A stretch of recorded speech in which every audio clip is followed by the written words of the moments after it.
اور لیکن ہمیں یہ توقع ہے کہ ہماری کوشش کی وجہ سے ہمیں جو سب سے بڑی کامیابی ہوئی ہے وہ یہ ہوئی ہے، جو اس کو آپ کہہ سکتے ہیں کہ ہم نے ملک کے شمال کو اس بریک ڈاؤن سے محفوظ رکھا ہے. جو شٹ ڈاؤن ہوا اس کو ہم نے جنوب تک ہی اپنی کوشش سے وقت پر ریکنیکشن کر کے جو جہاں جہاں ممکن تھا ہمارے لیے، اور اسی لیے یہاں ہم نیشنل پاور کنٹرول سینٹر میں موجود ہیں جہاں یہ کام ایکچولی ہوتا ہے. تو اس کے نتیجے میں جو ملک کا شمال ہے جہاں ہم سب یہاں بیٹھے ہیں وہ پوری طرح محفوظ رہا ہے اس شٹ ڈاؤن سے.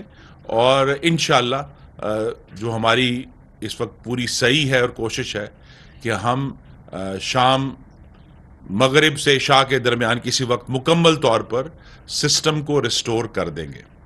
کچھ وقت لگ رہا ہے، وہ پاور پلانٹ جو بند ہوئے تھے ان کو دوبارہ ری سٹارٹ کرنے میں بھی کئی گھنٹے درکار ہیں. جو کول کے پلانٹس ہیں یا نیوکلیر پلانٹس ہیں 2 کراچی کے، اور یہ تھر کول کے بھی پلانٹس جو ہیں، تو جہاں جہاں بھی ٹرپنگ ہوئی ہے اس کو ان کی تکنیکی جو اسپیسیفکیشنز کے مطابق ان پلانٹس کو دوبارہ چالو کیا جا رہا ہے. تو انشاءاللہ وہ بھی ہمیں یہ امید ہے کہ اگلے چند گھنٹے میں وہ پلانٹس بھی دوبارہ اپنی پروڈکشن جو ہے وہ اسی طرح شروع کر دیں گے. اور انشاءاللہ جیسا میں نے کہا کہ شام 7 سے 8 کے درمیان جو ہے سسٹم بھی ہمارا جو ہے وہ پوری طرح ریسٹور ہو کر ہوگا.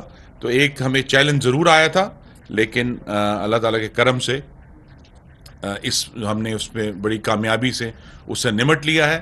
اس وقت ہماری جو ترجیح ہے وہ کوئٹہ اور کراچی کے شہر ہیں جنہیں ہمیں ریسٹور کرنا ہے، اور ساتھ ہی حیدرآباد میں بھی انشاءاللہ جب بہت جلد یہ ایک جس طریقے سے یہ ٹرپنگ ہوئی تھی، آپ سمجھیں کہ کراچی سے شروع ہوئی اور نیچے آنا شروع ہوئی، اس طرح ہم واپس اوپر جا رہے ہیں. تو وہ جیسے جیسے کنیکشنز ہو رہے ہیں دونوں سائڈوں پہ ویسے ویسے ہم اس کو ریسٹور کر رہے ہیں. اور اب اللہ تعالیٰ کے کرم سے ہر گزرتے منٹ کے ساتھ میں ابھی وہاں چونکہ جو کنٹرول سینٹر تھا اس میں موجود تھا، تو ہمیں جو میگا واٹس کی ریسٹوریشن ہے وہ ہمارے سامنے نظر آ رہی ہے. تو انشاءاللہ بہت جلد آج شام تک یہ معاملہ حل ہو جائے گا. جب انکوائری کی ٹیم کی جو رپورٹ ہے وہ ہمیں موصول ہوگی، اس کے مطابق پھر ہم اگر ہمیں تعدیبی ایکشن کرنا ہے، ڈسپلنری ایکشن کرنا ہے وہ بھی کریں گے.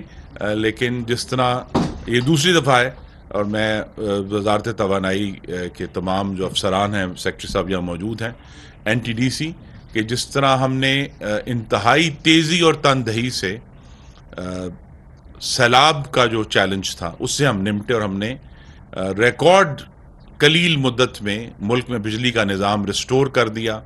جہاں ضرورت پڑی اپنے جو گرڈ سٹیشنز ہیں ان کو خود باندھے ہم نے پانی سے بچانے کے لیے.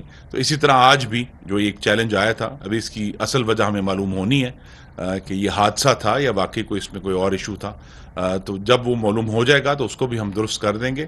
لیکن اللہ تعالیٰ کے کرم سے بجلی کا نظام جو ہے جس میں آج صبح ایک خلل آیا تھا، اب وہ تیزی سے بحالی کی طرف گامزن ہے. اور میں وزارت توانائی اور NTDC کے جو سربراہان ہیں اور ان کے جو سٹاف ہیں ان کا شکر گزار ہوں کہ انہوں نے اس معاملے کو انتہائی سنجیدگی سے لیا ہے اور اس کو حل کرنے میں اپنا بھرپور کردار ادا کیا ہے.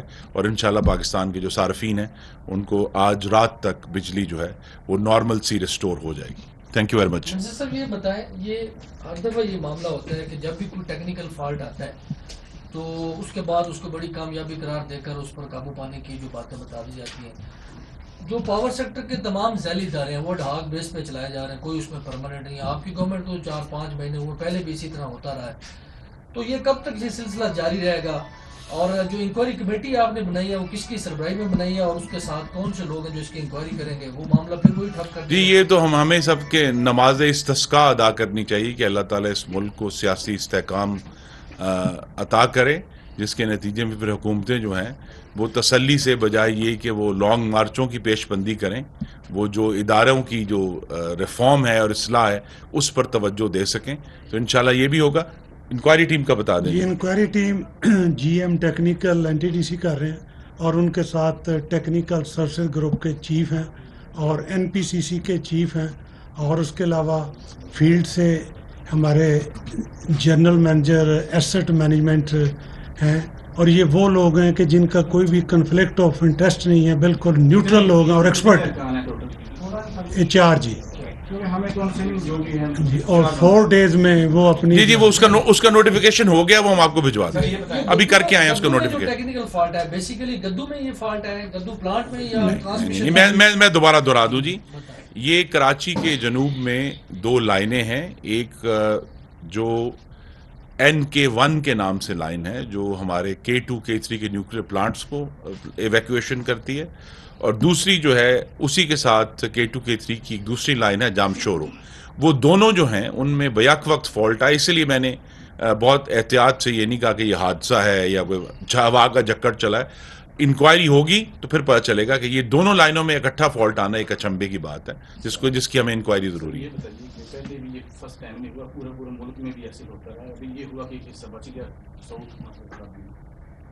آپ ایسا کیوں نہیں کر سکتے؟ اتنی دنیا جدید ہو چکی ہے، آپ کی جب ایسا خرابی ہو محدود علاقے تک رہے، ساتھ والی ڈسکو بچ جائے، اس کے ساتھ یہ کیسکیڈنگ جس کو یہ کہتے رہے، اس کو مطلب یہ 3-4 سال سے یہی ہو رہا ہے سر. نہیں دیکھیے، جو ہم نے بہتری کی ہے اس کے نتیجے سے میں نے کہا ملک کا شمال محفوظ ہو گیا. کراچی شہر میں نظام میں کوئی خرابی نہیں ہے اس وقت، صرف ان کو اب وہ جو 1000 میگا واٹ نیشنل گرڈ سے دیا جاتا ہے اس میں وہ منقطع ہوا ہے. لیکن کراچی شہر کا اپنا ٹرانسمیشن سسٹم جو ہے اس کو ہم نے اس طرح میں نے کہا کہ 9:16 پر ہوا، 9:35 پہ ہم نے کراچی کو آئسولیٹ کر دیا جس کا آپ نے ذکر کیا. تو ہم نے کراچی کو محفوظ رکھا ہے. اب جیسے ہی ہمارے پاس ہماری جو جنریشن کیپیسٹی ہے، دوبارہ یہ پلانٹس آن ہوتے ہیں جو بند ہوئے ہیں، تو ہم کراچی کو دوبارہ 1000 میگا واٹ ریسٹور کر دیں گے. تو کراچی کا سسٹم وائز اس میں کوئی ریپیئر اور مینٹیننس نہیں ہونی، وہ سسٹم اپنی جگہ پر کراچی کا موجود ہے. اور اس طرح ان تمام جو میں نے علاقوں کا ذکر کیا، وہاں بھی کہیں بھی سسٹم کی خرابی نہیں تھی. وہ جیسے ہی پاور پلانٹس جو ہیں وہ ٹرپ ہوتے ہیں وولٹیج کے اتار چڑھاؤ کی وجہ سے، ان کو دوبارہ آن کرنے میں وقت ہے. یہ جس 2 جگہ سے یہ ہماری ٹرانسمیشن لائنز میں خرابی آئی ہے، اس کو فوری طور پر جوڑنے کے لیے ٹیمیں وہاں موجود ہیں، اور اس ہمیں امید ہے کہ بہت جلد یہ کام ہو جائے گا. منسٹر صاحب 8000 mega what system B J سے اچانک نکل رہی ہے، آپ پاور کے منسٹر ہیں، تو آپ نے کہا کہ ابھی انکوائری کروائیں گے. تو ہونا تو یہ چاہیے تھا کہ آپ پرائم منسٹر کو ریکمینڈ کرتے کہ آپ کے خلاف بھی انکوائری ہوتی، اور آپ بھی اس وقت تک الگ ہوتے وزارت سے جب تک انکوائری نہیں ہوتی. اگر آپ پر کوئی رسپانسبلٹی نہیں آتی، اس کے بعد آپ وزارت دوبارہ جوائن کرتے اصولاً، یا آپ استعفیٰ دے دیتے. ہم تو یہ ایکسپیکٹ کرتے ہیں آپ شاید استعفے کا اعلان کرنے والے، اس لیے پریس کانفرنس بلائی ہے کہ آپ رسپانسبلٹی اپنے اوپر لیتے ہیں. آپ اپنی انکوائری بٹھائیں گے، وہی افسران ہوں گے، وہی لوگ ہوں گے، وہی انکوائری کریں گے، تو یہ کس طرح ہوگا؟ آپ کے خلاف تو کچھ بھی کارروائی نہیں ہے.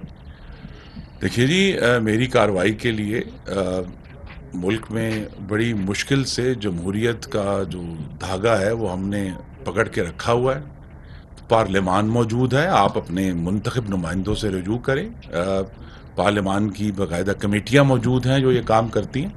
تو ہم تو مکمل طور پر اپنے آپ کو پارلیمان کے سامنے جواب دہ سمجھتے ہیں، جو کہ پاکستان کے عوام کی نمائندہ ہے. تو پاکستان کے عوام کے نمائندے جو ہیں، اگر اس پر ضرور وہ ایکشن لینا چاہتے ہیں ضرور لیں. ہم سے پوچھیں کہ یہ کیا ہوا ہے. یہ تو صرف یہاں یہ بھی اس پریس کانفرنس کا مقصد تھا کہ پاکستان کے عوام کو درست معلومات جتنی جلدی ہو سکے وہ ہم پہنچا سکیں.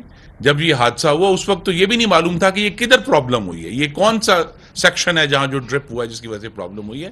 تو اس میں وقت لگا کیونکہ وہ ایک دیہی علاقے میں ہے یہ لائنیں جہاں سے گزر رہی ہیں. تو جیسے ہی ہم نے تعین ہوا ہے، ہمیں یہ معلوم ہوا ہے، اور میں پھر دوہرا دوں کہ 800 میں سے جو ہے وہ اب تو تقریباً آئی تھنک 5 ہو گیا ہوگا. ہماری 5000 تو ہم نے ریسٹور کر دیا، تو اب 3000 کی کمی ہے. تو اتنی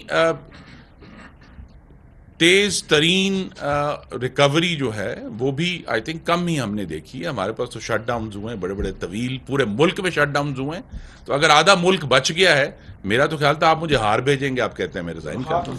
سر ایک سیکنڈ سر مجھے